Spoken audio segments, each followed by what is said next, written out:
Oi, gente, tudo bom? Hoje eu quero conversar com vocês a respeito de O Amor como Herança, da Catherine Archer, e um pouquinho sobre séries independentes e como uma boa construção de um fundo pode ser um empecilho, assim,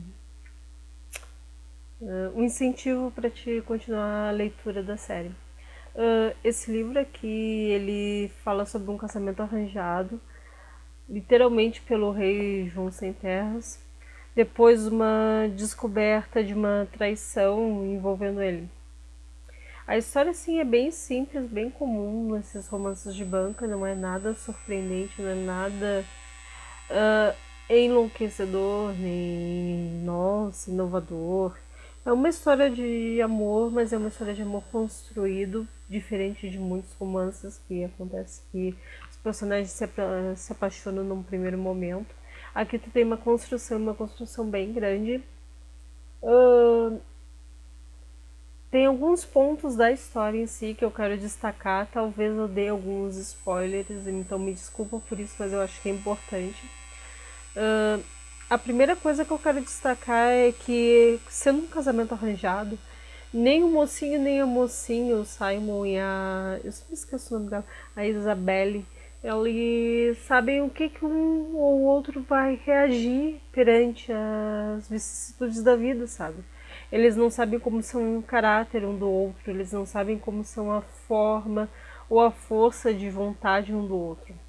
E isso faz com que em muitos momentos a história tenha inúmeros altos e baixos, inúmeras formas com que tu perceba que eles estão preocupados com determinada coisa ou determinada outra coisa e acabem não focando tanto na história em si.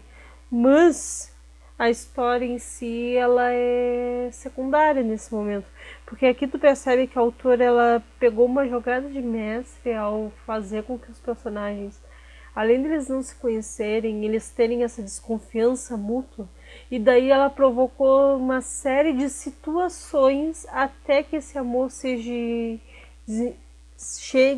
desenvolvido, seja concretizado, o que deu mais veracidade para a história. Outra coisa também que deu muita veracidade para a história é essa desconfiança que é pintado o Rei João.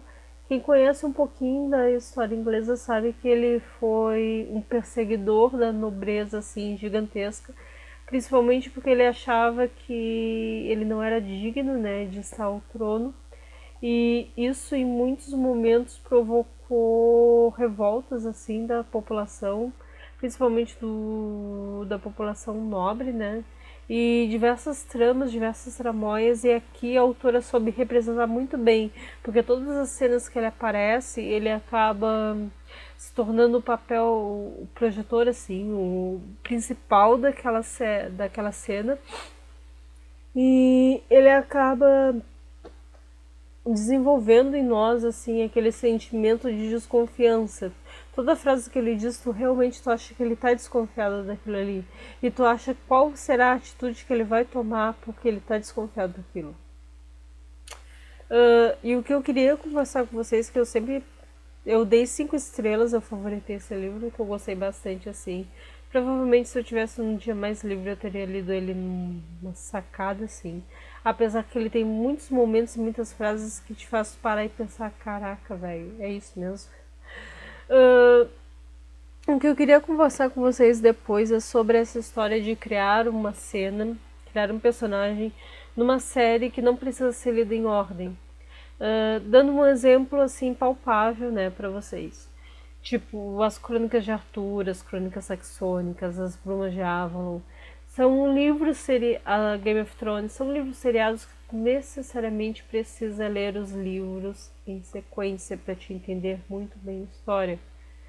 Tipo, as Crônicas de Arthur mesmo, entre o segundo e o terceiro livro, o acontecimento do terceiro livro acontece no outro dia, sabe? Não tem um grande salto de tempo, não tem nada, é literalmente assim.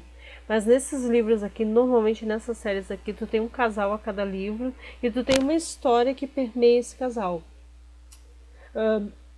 aquela série famosa da Hannah Royal, das Terras Altas, a história que permeia os casais, ela não é tão interessante, diferente do que acontece aqui.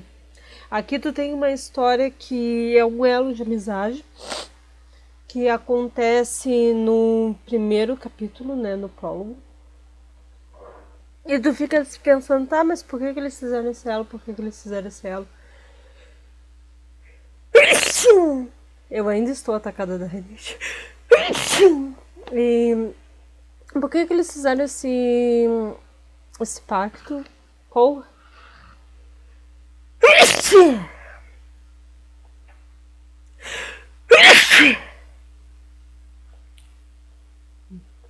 Parou. Qual seria a relação desse elo, né? Por que esse elo foi feito e acabou sendo tão impactante?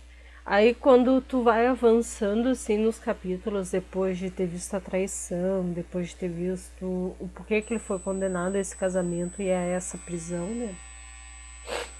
Tu vai se deparando com um personagem que não é bem personagem. Ele é o tio dela, mas que foi o cavaleiro que treinou ele.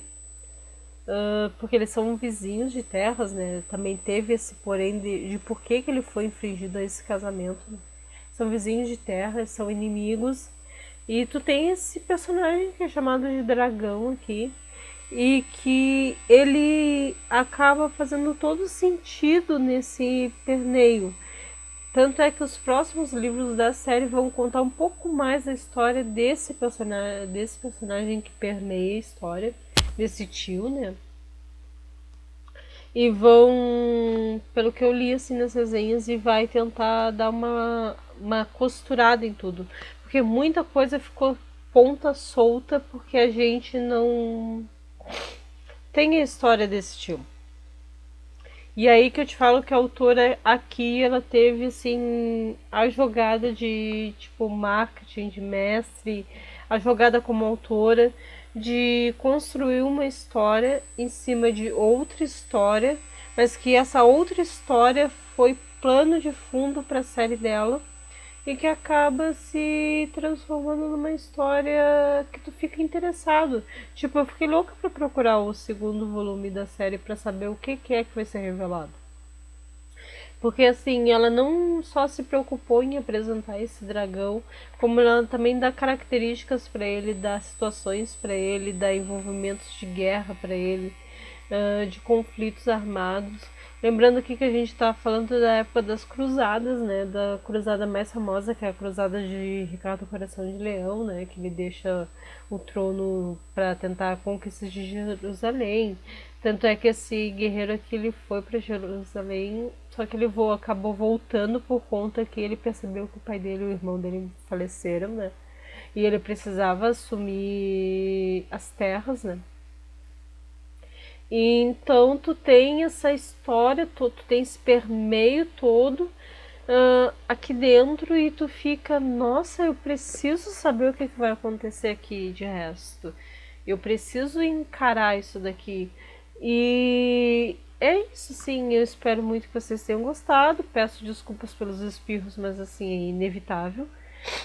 E da última vez que eu tentei regravar um vídeo, eu acabei perdendo a linha do raciocínio, então não ia dar muito certo. Mas eu gostei bastante da história, super recomendo pra vocês. Se vocês procuram assim, um romance acima da média e uma ótima diversão para as férias. Tanto é que eu li esse livro nas minhas férias. Provavelmente quando esse vídeo for ao ar eu não vou estar mais de férias, mas eu procurei ser bastante produtiva. E é isso, um beijo grande, boa leitura. Qualquer dúvida é só deixar aí nos comentários se você leu, se não leu, ou se tem interesse em ler. E tchauzinho!